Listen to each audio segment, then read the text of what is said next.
Sebab-sebab sesuatu didahulukan. Yang pertama bitobe. Bitobe itu apa? Bitobe itu ayyakuna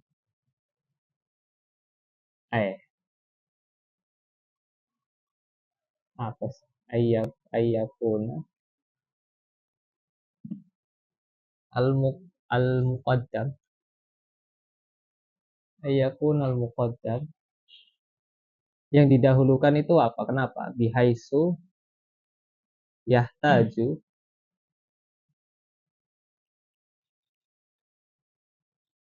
ilaihil muakhir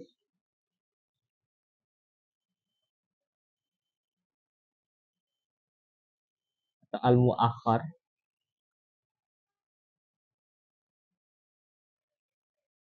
min ghairi ayyakuna illa tanfi.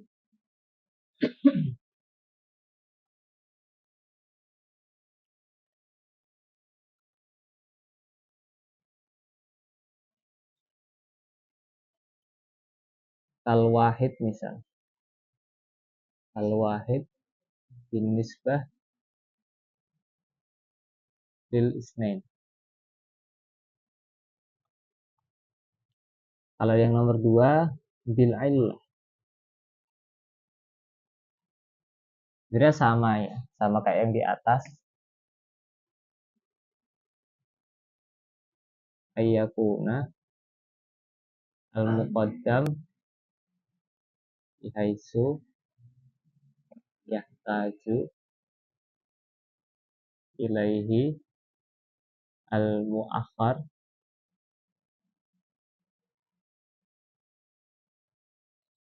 ini salah ya. Terusnya gitu.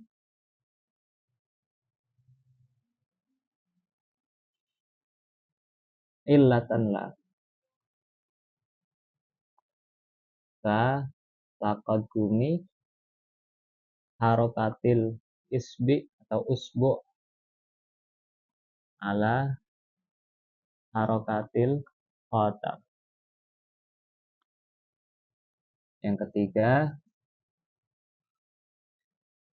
bisyarah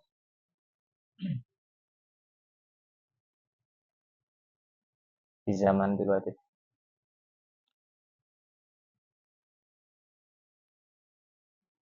Sambil ditulis saja ya, nanti saya jelasin.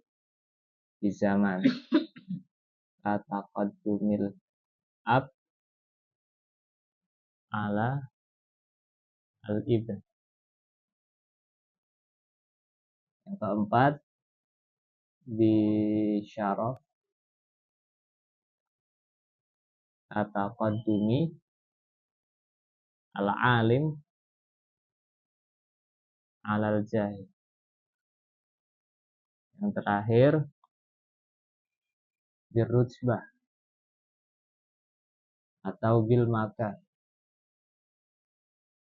ka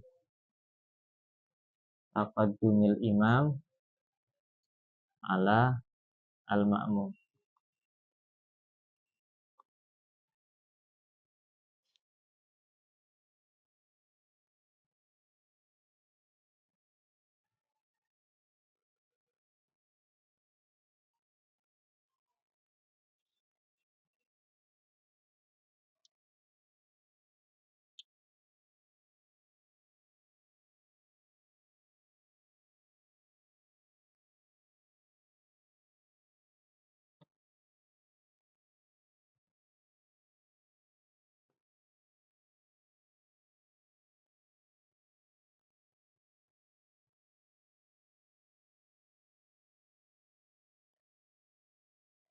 Dah, sambil saya jelasin ya.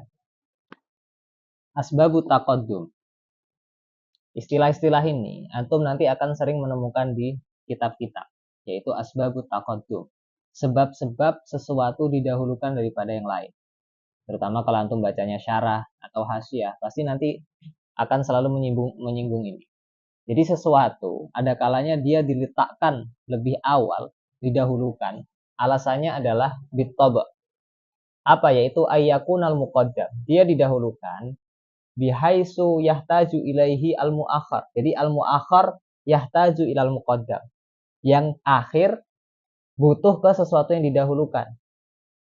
min ghairi ayyakuna illatan fihi. Tetapi dia bukan ilat.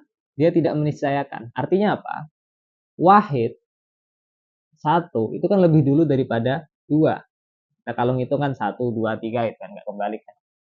Kenapa? Karena dua ini butuh sama satu. Dia nggak bisa jadi dua kalau dia nggak ada satu. Sama kayak murakkab. Dia nggak bisa menjadi murakkab kecuali dia tersusun dari mufrad. Gitu ya. Sama kayak kemarin tasawur sama tasdik. Gitu kan. Ini belum pernah saya jelasin kan kemarin? Belum kan? Sama dengan tasawur sama tasdik. Tasdik itu membutuhkan tasawur. Makanya jelasinnya tasawur dulu, baru tasdik. Seseorang nggak bisa tasdik kalau nggak punya tasawur gitu kan. Makanya kan ada kaidah mengatakan atasdik far'un an tasawurihi gitu kan. Tasdik itu atau al hukmu itu far'un an tasawurihi gitu kan. Menghukumi sesuatu itu setelah kita mentasawurkan. Ya, ketika kita paham tentang hal tersebut, apa itu gitu kan, baru kita dapat menghukumi. Misal kayak kita katakan khamr itu haram. Ya, kita harus tahu dulu apa itu khamr, apa juga itu haram. Baru kita bisa menghukumi khamr itu haram. Kalau kita nggak tahu bendanya, misal kayak gitu kan, ditanya gitu kan. Misal dendeng enak nggak? Nggak enak. Itu memang tentu pernah makan dendeng? Nggak pernah sih. Atau tahu bentuknya dendeng? Nggak tahu juga. Nah, itu nggak boleh itu ya. Atau ditanya dendeng enak apa enggak? Misal antum bilang enak atau enggak, itu ya harus tahu dulu apa itu dendeng. Nah, itu sama bitob juga. Tetapi dia tidak ilat. Ilat itu artinya apa? Ketika sesuatu itu dia menjadi ilat, maka dia pasti meniscayakan yang maklulnya. Sekarang satu ini, kalau ada satu, apakah pasti ada dua kan? Enggak. Ya satu. Tapi dua ini butuh ke satu. Jadi ini butuh ini, tapi kalau ada wahid, nggak pasti ada isnen. Berbeda dengan bitob. Bitob itu konsepnya hampir sama, yang dimana muakhar itu butuh ke muqaddam, tetapi dia menjadi ilat. Artinya apa? Kalau ada ilat, pasti ada maklul. Contoh biasanya itu kayak harokatul usbu itu menjadi ilat ya bagi harokatul khotam, cincin, maklul. Biasanya contohnya gitu. Misal di sini ada cincinnya, ya ini belum kawin soalnya kan. Nah, misal saya gerakin itu kan. Misal saya gerakin jari saya, maka jari ini ketika dia bergerak, pasti cincinnya juga ikut bergerak. Nah, maka jari yang saya bergerak ini itu disebut ilat daripada bergeraknya cincin. Artinya apa? Yang menggerakkan cincin itu ya jari saya. Saya gerakan jari, pasti ketika jari saya bergerak, cincin itu juga ikut bergerak. Maka ini menjadi ilah, menjadi maklul. Meskipun ya kalau kita pandang sini takdirnya ilah sama maklul kan apa nggak cukup udah. Atau sambil dicas itu ada casan. Apa tadi? Jadi harokatul usbu itu secara realita memang nggak bisa kita lihat mana yang duluan gitu kan. Kan bareng. Namanya bareng ya nggak ada yang duluan, nggak ada yang akhir. Tapi ini hanya secara ta'akul aja, hanya secara imajinasi aja. Jadi secara imajinasi harusnya syarat itu didahulukan daripada masyrutnya. Atau ilah itu harusnya lebih dahulu daripada maklul. Itu nomor dua bil ilah. Yang ketiga bis zaman. Nah, ini nggak usah saya jelasin panjang lebar, langsung saya kasih contoh aja. Jadi dia lebih dahulu karena dia lebih ada terlebih dahulu. Contoh kata qadumil ab alal ibn. Bapak itu lebih dulu daripada anak. Secara apa? Secara zaman. Jelas namanya bapak ya dia lahir duluan daripada anak. Nggak ada namanya anak itu dia lebih tua daripada bapaknya tuh nggak ada. Kecuali anaknya mukanya boros gitu kan. Antum kelihatannya lebih tua daripada bapak antum. Nah itu kan cuma mukanya aja gitu. Tapi lahirnya nggak mungkin dia lebih dulu lahir daripada bapaknya nggak mungkin. Mukanya aja boros gitu. Ya nggak bos? Kenapa? Bisyarah. Yang keempat adalah bisyarah. Bisyarah itu berarti artinya ya karena keutamaan aja. Dia didahulukan karena dia lebih mulia. Misal kata qadumil alim, orang alim didahulukan daripada orang yang jahil. Gitu. Itu gampang lah. Yang nomor 5 juga gampang. Birutbah atau bil makan. Dari posisinya, tempatnya. Contoh kata qadumil imam alal makmum. Imam itu kan tempatnya di depan daripada makmum. Jadi ini asbabu at-taqaddum. Sebab-sebab kenapa sesuatu itu sudah didahulukan daripada yang lain. Ada pertanyaan?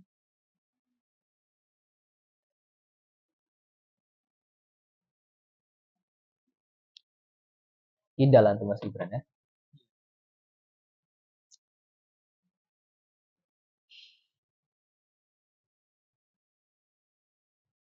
Di foto nanti masukin grup.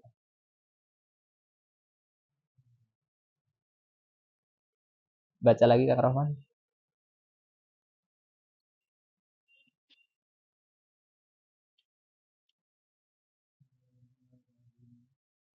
Fal mufradu, fal mufradu.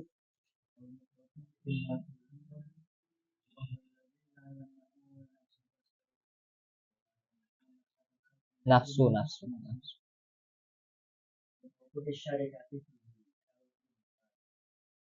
Wa imma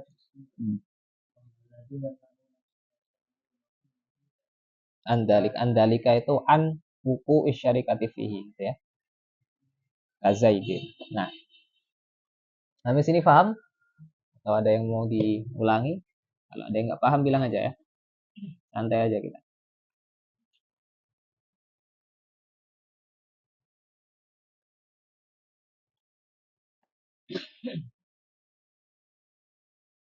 Nah, selanjutnya kita kembali lagi ke pembagian tadi. Lafaz dibagi menjadi dua, mustakmal sama muhmal. Kan? Mustakmal dibagi menjadi dua, mufrad sama murakkab. Sekarang mufrad lagi dibagi menjadi dua, juz'i sama kulli. Sebenarnya pembagian juz'i sama kulli itu mencakup murakkab juga. Artinya murakkab itu juga bisa dibagi menjadi juz'i sama kulli.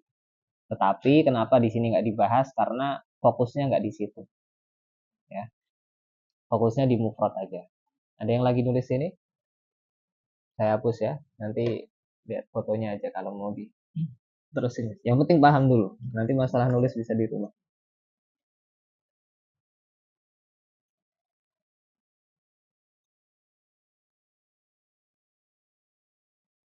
Nah, lafat tadi saya urutin lagi dari atas. Lafat, mustakmal, muhmal. Mustakmal dibagi lagi menjadi dua, mufrad sama murakkab. Ini sebenarnya sama-sama bisa dibagi menjadi kulli sama juz'i, ya kan? Tapi kulli.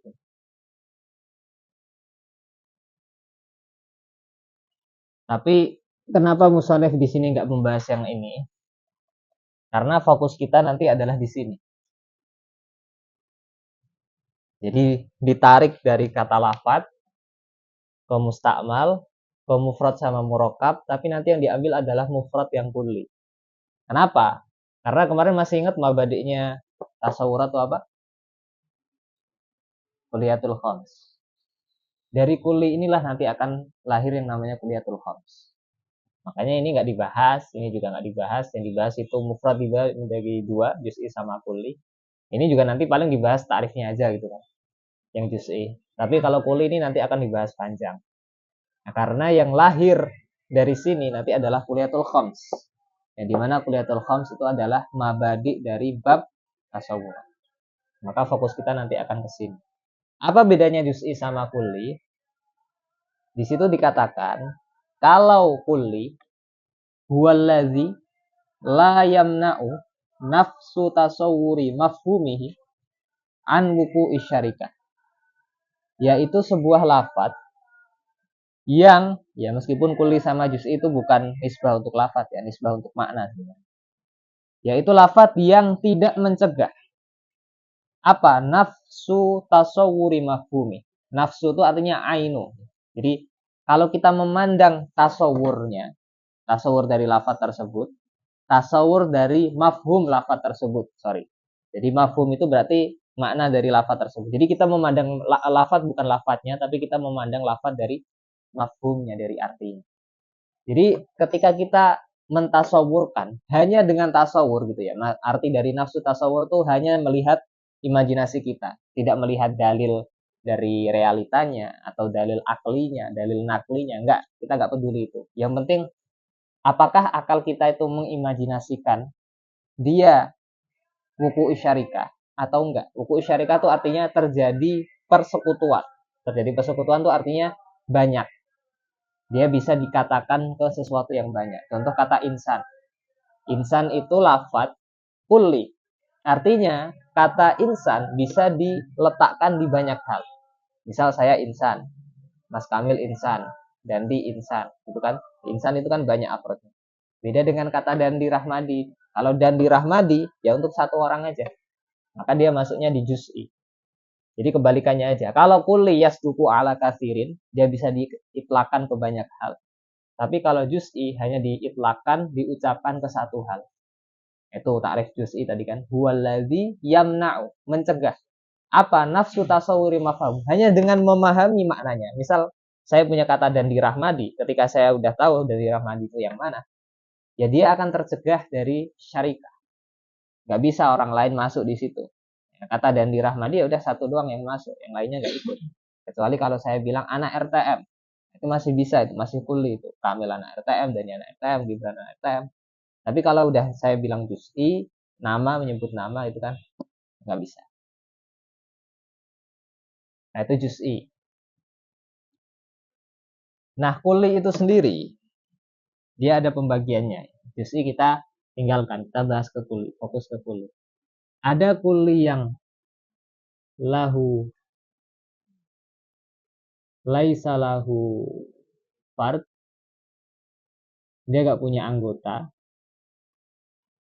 Ada yang lahu fardun wahid, dia punya anggota tapi satu doang. Ada juga yang lahu afrod, dia punya banyak anggota. Anggota itu maksudnya syarikah tadi ya. Masing-masing dari tiga ini dibagi menjadi dua. Ada yang kulli, gak punya anggota sama sekali, fardun, tapi masih dimungkinkan adanya. Ma'a imkani wujudihi. Ada yang ma'a istihalati wujudihi.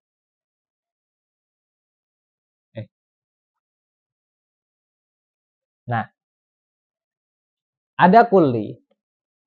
Langsung digambarin ya kulli itu apa ya. Kulli itu yang bisa diartikan ke banyak. Tapi ternyata ini pembagiannya ini kan ya, pembagiannya bi'tibari wujudihi fil kharij. Pembagian ini, setiap pembagian itu kan ada sisi pembagiannya ya, wajh taksimnya. Jadi ini kuli dibagi menjadi tiga ini, dipandang dari ada atau enggaknya di alam nyata, di realita. Kuli, dia kuli, tetapi ternyata di realita enggak ada. Laisalahu fard, dia enggak punya anggota, dia enggak punya isinya tuh enggak ada, afrodnya tuh enggak ada. Tetapi masih dimungkinkan adanya. Dia nggak ada nih, sekarang nggak ada nih. Tapi kira-kira mungkin nggak kalau dia itu ada? Mungkin. Berarti dia masuknya di sini. Misal kayak apa? Misal kayak naga.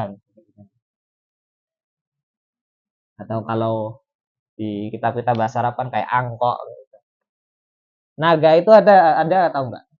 Sekarang. Kan nggak ada kan. Itu kan cuma mitos kan. Mitologi apa? Hewan mitologi Cina atau apa. Nah, naga itu dia nggak punya fard. Dia nggak punya anggota, dia nggak punya apa real di alam nyata tuh nggak ada. Tetapi masih mungkin wujud. Oh ternyata ditemukan tuh hewan naga. Ternyata dia tersembunyi di mana? Misalnya di pelosok, di hutan-hutan ternyata ada naga. Atau misal kalau di kitab-kitab contoh yang lain itu bahrun min zibak, lautan air keras. Misal lautan Amer, misalnya gitu. Karena kan nggak ada lautan Amer. Atau danau Amer kan nggak ada kan? Nggak ada danau Amer tuh. Nah itu nggak ada, tapi mungkin nggak ada, mungkin aja. Misal antum saking kayanya, antum bikin danau, antum beli pulau, antum keduk terus isinya antum isi Amer semua, misalnya kayak gitu. Atau antum isi apa kayak madu, atau antum seneng marimas, antum isi marimas. Jadi antum berenang di lautan marimas. Nah itu kan sekarang nggak ada, tapi kalaupun ada ya bisa-bisa aja. Gitu ya. Ada juga yang memang nggak ada dan mustahil adanya. Misal kayak apa? Misal kayak sekutu Allah, sekutu Tuhan. Syarikul bari bisa bahasanya. Syarikul bari. Syarikul bari itu kan nggak ada. Ya Allah itu kan Tuhan yang Maha Esa, cuma satu. Jadi nggak ada sekutunya. Jadi sekutu itu apa namanya, syarikul bari itu memang nggak ada partnya, nggak ada anggotanya dan mustahil ada. Ma'astihalati wujudi. Ada juga yang punya anggota satu doang. Nah, satu ini bisa ada kemungkinan nambah, ma'imkanit ta'adud. Ta'adud itu artinya berbilang ya, berbilang itu artinya lebih dari satu. Atau dia memang nggak mungkin berbilang, ma'a istihalati at-ta'adud. Misal, di alam nyata cuma ada satu, ya, realitanya cuma ada satu, dan tidak mungkin dan masih mungkin ta'adud. Contohnya apa? Yang ada satu doang di alam ini. Apa? Bumi misal. Bumi itu kan sekarang cuma ada satu misalnya. Ternyata dimungkinkan di galaksi yang lain misal kayak gitu kan. Ada planet yang persis sama bumi. Dikasih nama bumi misal kayak gitu. Nah, jadi sekarang ya memang ada satu doang. Tapi apakah ada dimungkinkan misal ada bintang yang tabrak-tabrakan sama meteor tiba-tiba dia bentuknya jadi kayak bumi misalnya. Nah, berarti kan dia cuma satu tapi masih bisa ta'adzub. Masih ada kemungkinan untuk berbilang bumi. Ya, atau misal kayak bulan.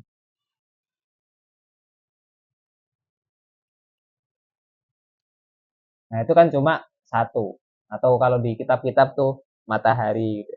Cuma saya udah pernah jelasin kemarin kan yang di film Pribadi Problem itu kan. Itu sangat apa ya?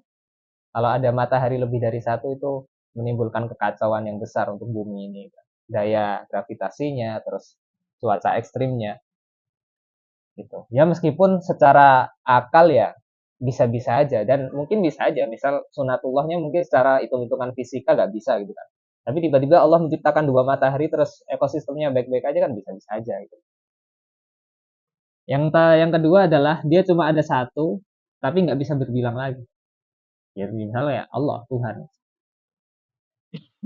cuma satu dan nggak mungkin berbilang, nggak mungkin ada Tuhan selain Allah. Nah, sampai sini muskilahnya adalah mungkin akan terjadi apa namanya, janggal gitu ya. Janggalnya di mana? Misal kayak Tuhan. Kata Tuhan, kan tadi kita kategorikan dia itu cuma satu dan nggak mungkin berbilang. Tapi bukannya ini termasuk bagian dari kulli. Kulli tadi apa? Kulli kan bisa yasduku ala kathirin.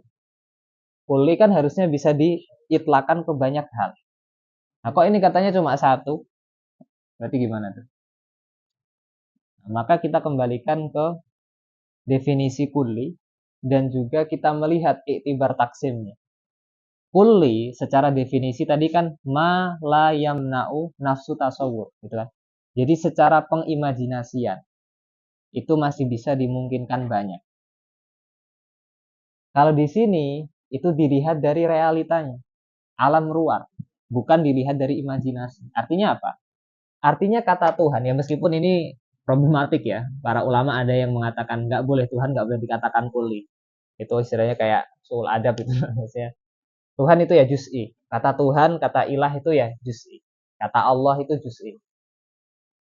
Sementara kita ambil pendapat yang kuli. Ada beberapa ulama yang memang keras. Jangan kasih contoh ini. Cuma nggak apa-apa. Sementara kita kasih contoh. Kata Tuhan itu sendiri, kata ilah itu sendiri. Secara nafsu tasawur, bisa nggak berbilang? Bisa nggak lebih dari satu Tuhan itu? Antum bisa nggak mengimajinasikan Tuhan itu lebih dari satu? Bisa nggak Mas Fahmi? Bayangin aja. Antum bisa nggak bayangin Tuhan ada lebih dari satu? Hmm? Takut murtad. Habis ini syahadat. Hah? Nggak, tapi bisa nggak dibayangin kalau Tuhan itu lebih dari satu? Dibayangin doang. Liar-liar aja bisa gitu ya. Hati-hati ya. Enggak. Jadi memang benar ya bahwasanya kalau kita hanya sekedar tasawuf, sekedar imajinasi, Tuhan itu bisa diimajinasikan lebih dari satu. Misal kayak film Siwa itu kan, nah, itu kan Tuhannya Hindu itu kan berantem, God of War bisa kayak gitu kan. Misal Tuhan-Tuhan Yunani ya ada Tuhan apa namanya, dewa apa, Zeus, terus apa, itu kayak judul ya atau apa, itu kan banyak itu kan, dewa Loki, dewa Thor. Jadi bisa aja secara imajinasi liar kalau kata tadi, bisa aja kita menggambarkan Tuhan lebih dari satu.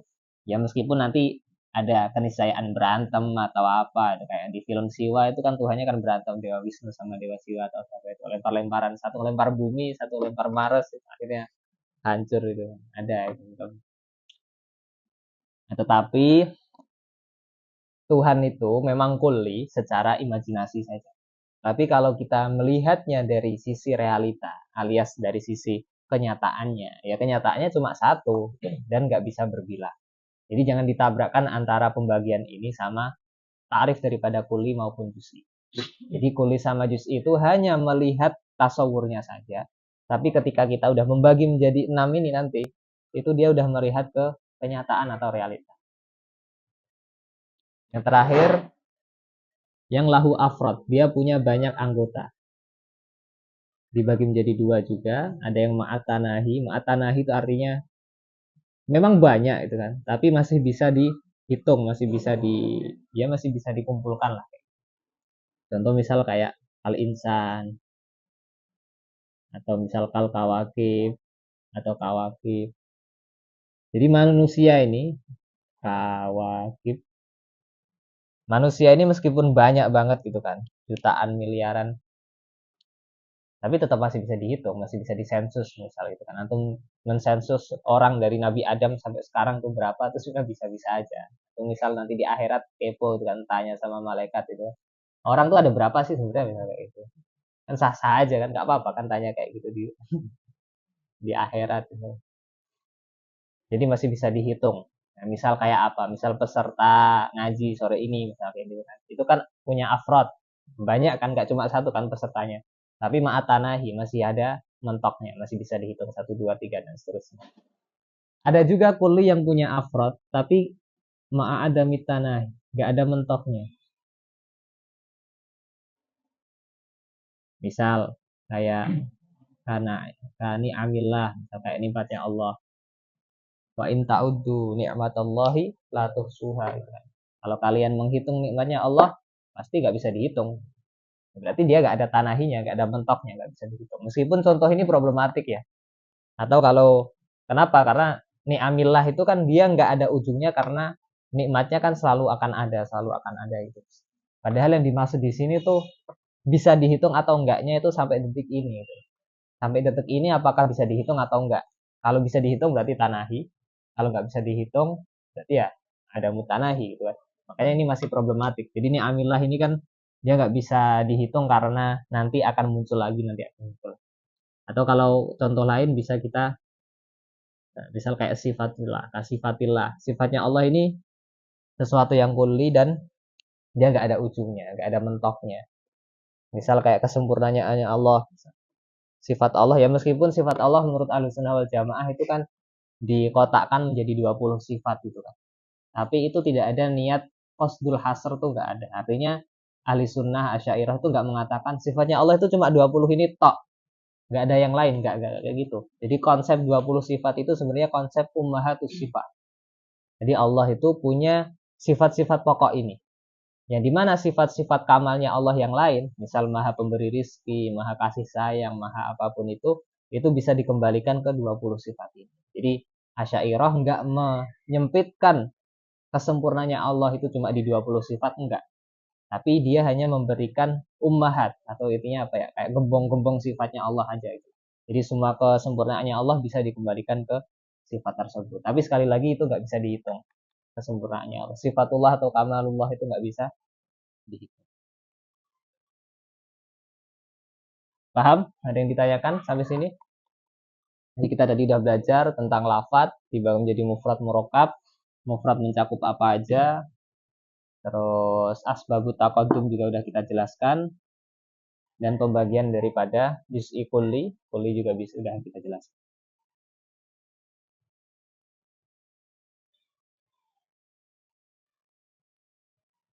Ada yang ditanyakan?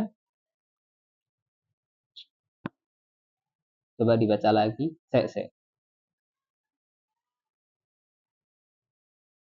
Kulli dzati aradi udah ya atau lagi? Izin antum udah. Lanjut minggu depan. Apa?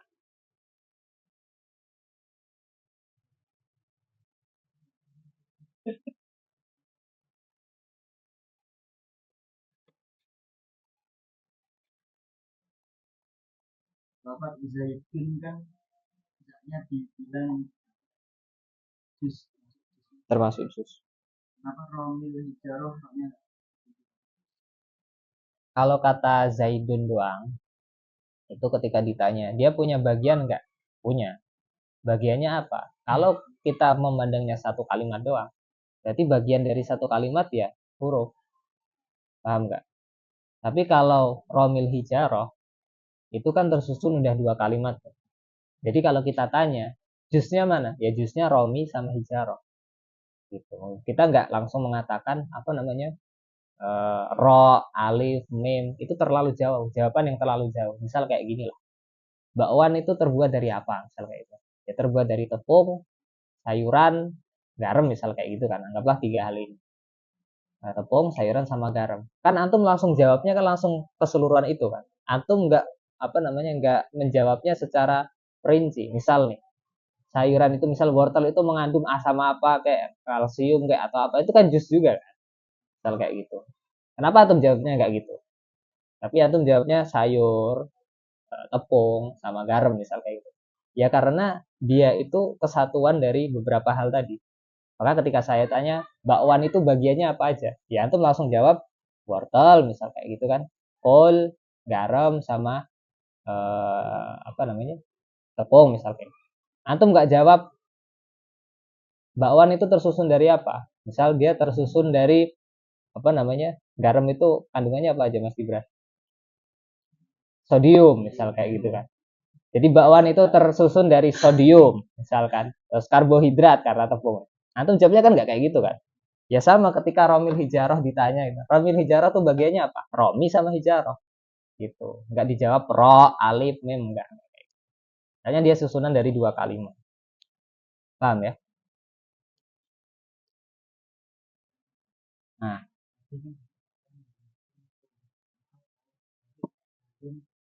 muhmal tuh.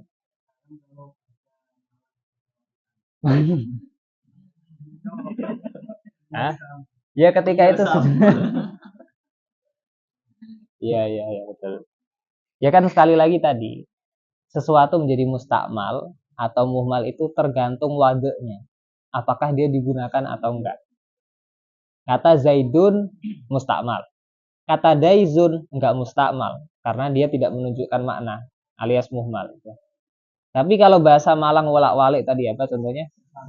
Sam, mas dipanggil sam itu kan. Nah, mas punya makna. Sam ketika dibalik dia punya makna gak? Ya udah berarti bukan muhmal. Dia menjadi mustakmal bagi orang Malang. Kalau saya nanti panggil sam, bingung apa maksudnya sam sam sang itu kan. Saya bukan orang Malang. Jadi menurut saya itu muhmal karena saya tidak tahu penggunaannya. Tapi bagi orang Malang itu mustakmal. Karena memang mereka mustakmal kan artinya digunakan. Mustakmal kan artinya digunakan. Ketika lafaz tersebut digunakan dan mempunyai makna, ya mustakmal. Tapi kalau digunakan terus nggak ada maknanya, berarti itu muhmal. Iya, ya ada wadeknya. Selama dia ada wadeknya, ada peletakannya. Makanya saya tadi bilang kan, gelas itu mustakmal. Salak itu muhmal. Tapi kalau ternyata ada benda baru terus dikasih nama salak, ya berarti salak itu mustakmal. Sama kayak tadi, mas itu mustakmal. Sam itu muhmal. Tapi ketika sam akhirnya digunakan untuk mengungkapkan kata yang sama, makna yang sama, untuk manggil mas juga, itu dia menjadi mustakmal. Paham ya? Itu Mas Dandi. Jadi di Malang ada bolak-balik kata. Sam balikan dari kata mas. Saya tutup dulu. Kalau ada pertanyaan nanti silahkan ditanyakan. Syukran walakum. Wassalamualaikum warahmatullahi wabarakatuh. Allahumma sholli